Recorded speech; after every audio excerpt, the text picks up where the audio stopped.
All right, here we go through the New Testament in chronological order. And we are in the year 55 AD. Jesus ascends into heaven in the year 23. 22 years later is when we have the first gospel that we have in our Bibles. And it's written by Mark, gospel meaning good news. And it's the shortest gospel. It's also the first one. We said that Mark got it probably primarily from being the companion of Peter. So in some ways, some people say that Mark is the gospel of Peter, that it's Peter's account. Well, it's Mark's account. He's the one who wrote it down for us.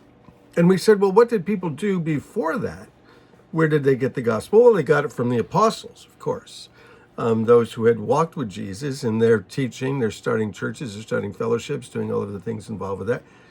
And if they didn't get it from the apostles, they got it from the Apostle Paul.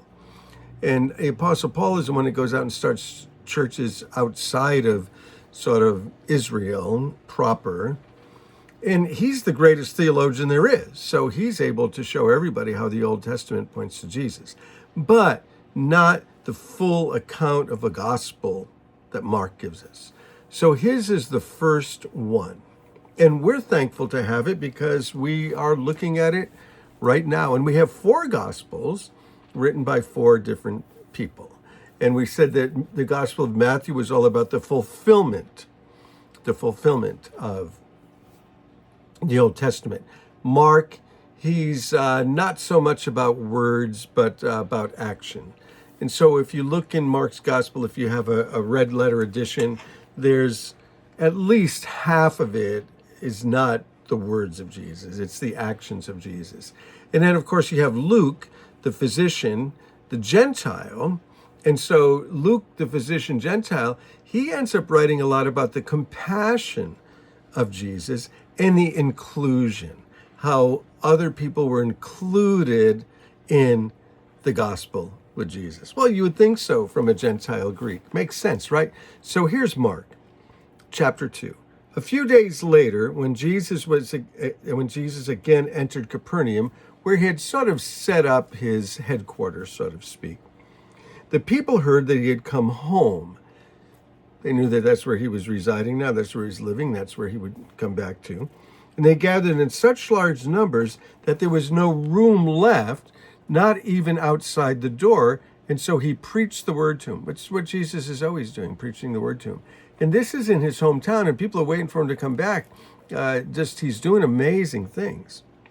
Some men came bringing to him a paralyzed man carried by 4 of them.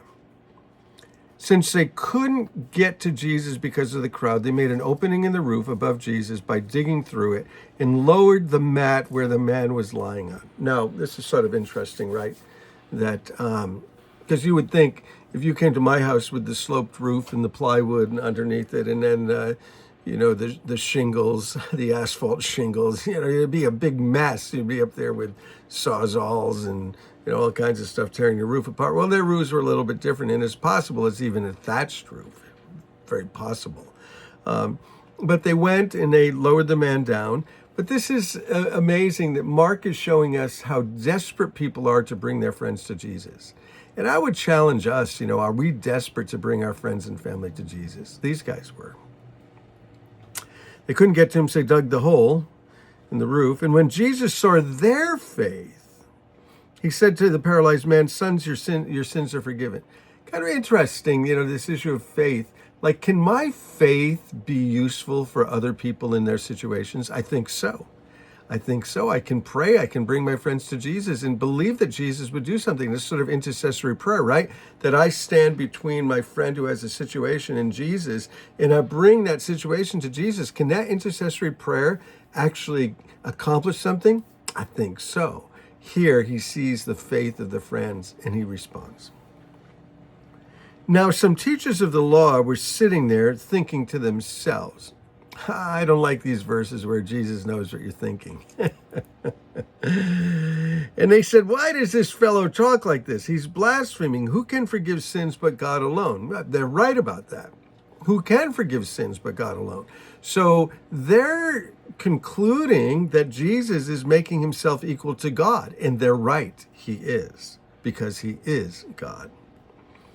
Immediately, Jesus knew in his spirit that this is what they were thinking in their hearts, and he said to them, "What are you thinking? Why are you thinking these things?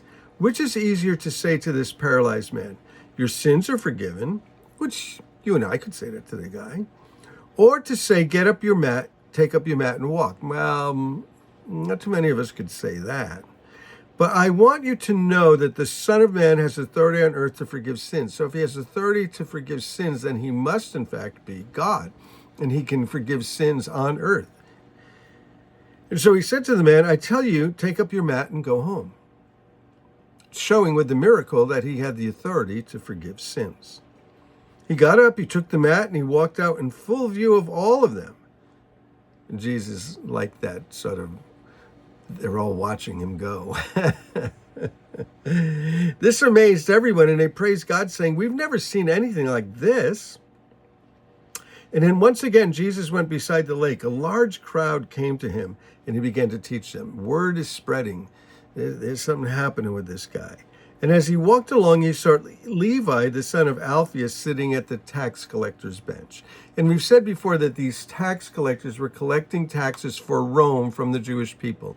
They weren't very well liked. They didn't like Rome, and they certainly didn't want their own people collecting money from them in their neighborhoods from everything that they owned and everything that they worked for, and giving that money to Rome. They saw it as a really sort of an act of treason. Like, why are you supporting Rome? Why are you taking this money from us? So he wouldn't have been liked at all, really.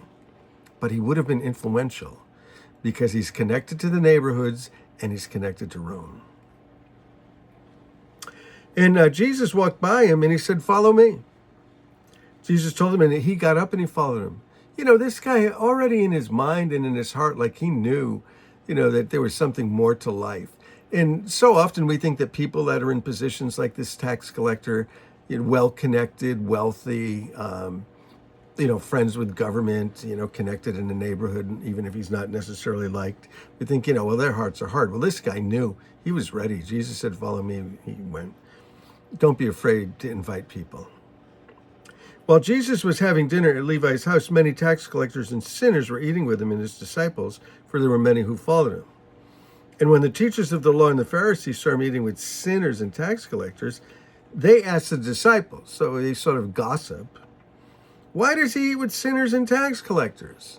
Well, Jesus answered. They asked his disciples, and Jesus answers the question.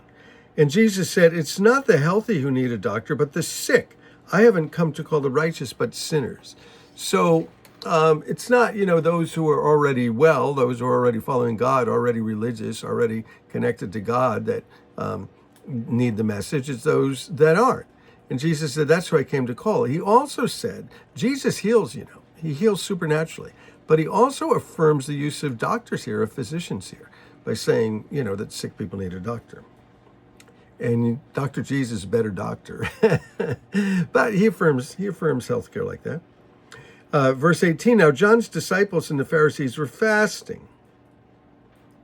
And some people came and they asked him, he said, how is it that Jesus' disciples and the disciples of the Pharisees, they're fasting, but you guys don't fast. You're just going around eating and going to parties everywhere. And Jesus said, well, how can the guests of a bridegroom fast? Well, they're with him. If you go to a wedding, you don't want to be the one who's sitting there fasting. All the food's coming out and you go, no, thank you. I'm just fasting. Well, they can't do that so long as they're with him. And so they're with Jesus. They're with the bridegroom. And he's saying, it's not a time to fast. But the time will come when the bridegroom will be taken from them. And on that day they'll fast. Well, when will that be? It'll be at the crucifixion. And he said, no one sews a patch of unshrunk cloth on an old garment. Otherwise, the new piece will pull away from the old, making the tear worse. And no one puts new wine into old wineskins. Otherwise, the wine will burst the skins, and both the wine and the wineskins will be ruined. No, you pour new wine into new wineskins. You can't put the old system of religion. You can't put you can't put what Jesus is doing, the work of the Spirit, into the old systems of religion. It'll blow it up. You can't just take the new thing that Jesus is doing and put it on the old system of religion, sew it on, it will tear.